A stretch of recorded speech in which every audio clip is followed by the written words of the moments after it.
மாணவர்களே, நாம் சிறுநீரக தொகுதியுடன் தொடர்பான நோய்களை பற்றி இப்பகுதியில் கற்க இருக்கின்றோம்.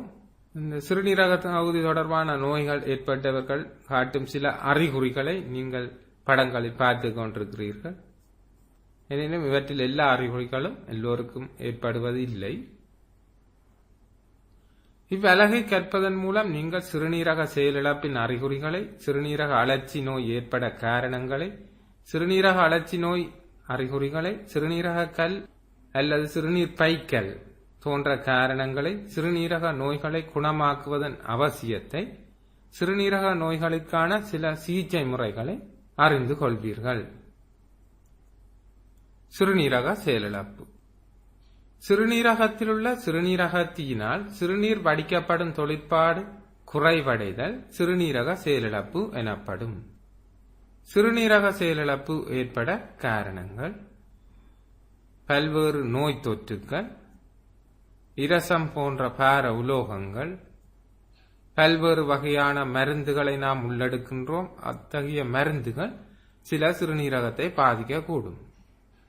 கார்பனார் குளோரைடு போன்ற சேர்வைகள், விவசாயத்தில் பயன்படும் பல்வேறு இரசாயனங்கள், இவை தற்சமயம் பொலனறுவா, அனுராதபுரம் போன்ற மாவட்டங்களில் பல்வேறு சிறுநீரக நோயாளிகளை உருவாக்கி உள்ளன. இந்த விவசாய இரசாயனங்கள் இதன் விளைவாக தற்சமயம் பல இரசாயன பதார்த்தங்கள், களைகொல்லிகள், பீடைகொல்லிகள் மற்றும் பல்வேறு இரசாயனங்கள் தடை செய்யப்பட்டுள்ளன.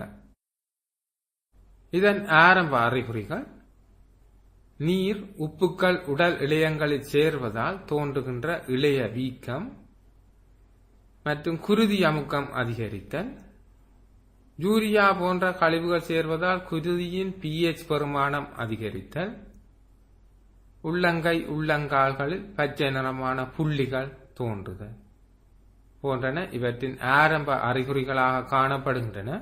நாம் இந்த அறிகுறிகள் கண்டவுடன் உடனடியாக தகுந்த மருத்துவரை அணுகி சிகிச்சை பெறுவதன் மூலம் இந்த சிறுநீரக செயலிழப்பு, நிரந்தரமான சிறுநீரக செயலிழப்பு ஏற்படாமல் தடுத்துக் கொள்ள முடியும். அல்லாவிடின் சிறுநீரகம் முற்றாக செயலிழந்து போகும். எனவே சிறுநீரகத்தை மாற்ற வேண்டியிருக்கும் அல்லது நாம் பார்ப்போம் டயாலிசிஸ், நுழைப்பு செய்ய வேண்டி இருக்கும். சிறுநீரக நோய் ஏற்பட்டதற்கான அறிகுறிகள் தொடர்பான படங்களை நீங்கள் பார்த்து கொண்டிருக்கிறீர்கள். இளைய வீக்கம் ஏற்பட்டிருப்பதை காணக்கூடியதாக உள்ளது. வாயினுள் இவ்வாறான அமைப்புகள் காணப்படுகின்றதை நீங்கள் காணக்கூடியதாக உள்ளது. இது போன்ற வாய்ப்புண்கள் சாதாரணமாக நமக்கு உடற்சூடு என்று சொல்வார்கள். அது அச்சந்தர்ப்பத்திலும் வரும். கால் எந்த அளவிற்கு வீங்கியுள்ளது என்பதை நீங்கள் காணக்கூடியதாக உள்ளது. நோய் அறிகுறிகள் தோன்றியவுடன் சிகிச்சை அளிக்காது விட்டால் 8 தொடக்கம் 14 நாட்களில் முழுமையான நிரந்தர சிறுநீரக செயலிழப்பு ஏற்படுகின்றது. சிறுநீரக செயலிழப்பு ஏற்பட்டவருக்கு செயற்கை வடிகட்டல் மூலம் குருதி நுகைப்பு செய்தல் வேண்டும்.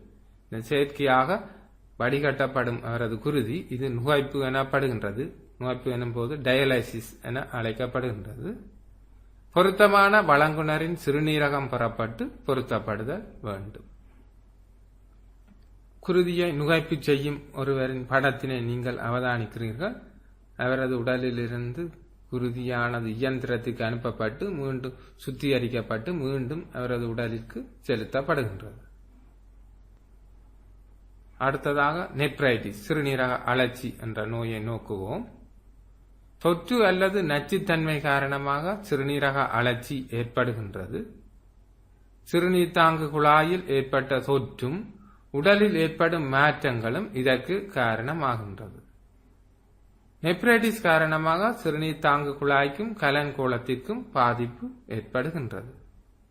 கலன்கோளம் பாதிக்கப்படும் போது அதனூடாக செல்லும் குருதியின் அளவு குறைவதால் சிறுநீர் உற்பத்தி குறையும். இதனால் உடலில் தேக்கி வைக்கப்படும் தேவையற்ற பொருட்களின் அளவு அதிகரிக்கின்றது. செங்குளியம் கசிந்து சிறுநீருடன் சேருகின்றது.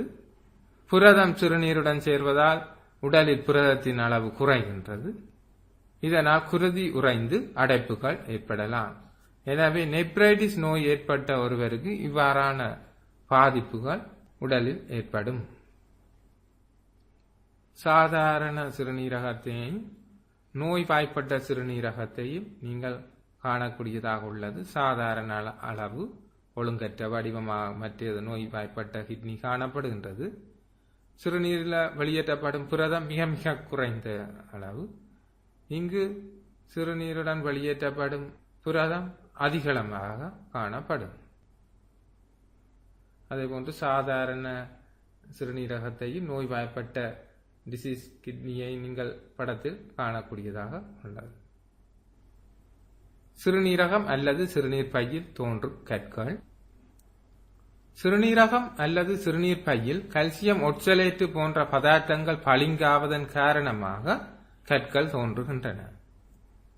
சிறுநீர் குழாயில் அடைப்பு ஏற்படும் போது இதனால் அதிக வலி ஏற்படும்.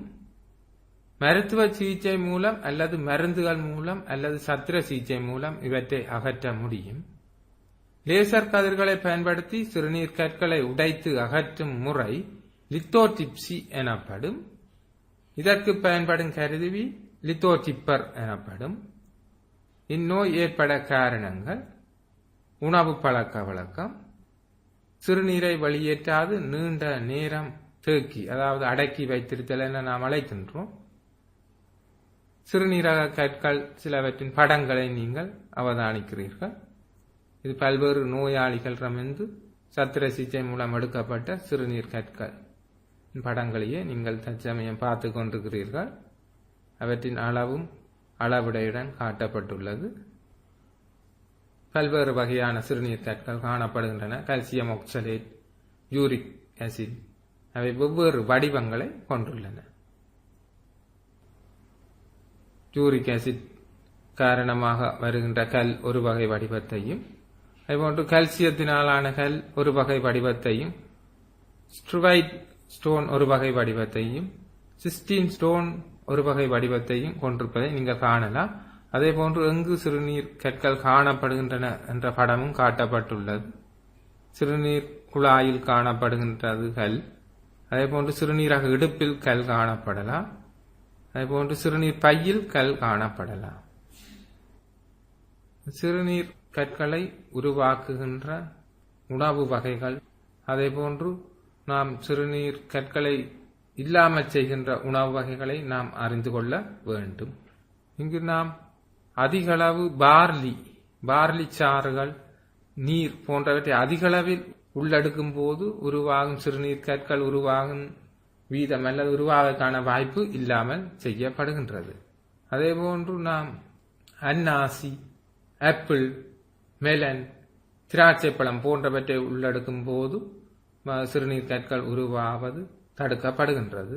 இறைச்சி, மீன், முட்டை போன்ற மாமிச உணவுகள், விட்டமின் டி அதிகமுள்ள உணவுகள் மற்றும் முருங்கைக்காய் போன்ற கல்சியம் கொண்ட உணவுகள் சிறுநீர் கற்களை ஏற்படுத்தும் வாய்ப்பு அதிகமாகும்.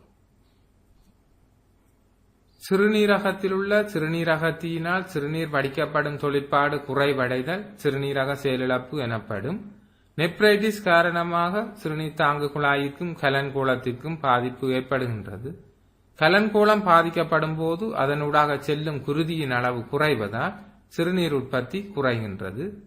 சிறுநீரகம் அல்லது சிறுநீர் பையில் கல்சியம் ஒட்சலேட்டு போன்ற பதார்த்தங்கள் பளிங்காவதன் காரணமாக கற்கள் தோன்றுகின்றன. லேசர் கதிகளை பயன்படுத்தி சிறுநீரக கற்களை உடைத்து அகற்றும் முறை லித்தோடிப்சி எனப்படும்.